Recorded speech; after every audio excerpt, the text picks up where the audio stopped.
बिस्मिल्लाहिर्रहमानिर्रहीम। अल्लाहुम्मा कुल्ली वलियका हुज्जतिल हसन सलावातुका अलैहि वाला आबाद फी हाज़िहि साते व फी कुल्ली सात वलिय्यन व हाफ़िज़ा व क़ाइदन व नासिरा व दलीलन व हाइना हत्ता तुस्किनहु व ज़कातहु व तुमत्तिअहु फ़िहा तवीला बिरहमतिका या अरहमर राहिमीन। अल्लाहुम्मा सल्लि अला मुहम्मद व आले मुहम्मद।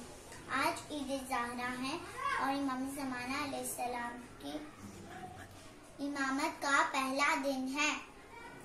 तो बीबी बहुत खुश, बीबी फातिमा तो ज़हरा बहुत खुश हुई थी, इसलिए इस ईद को ईद ज़हरा कहते हैं।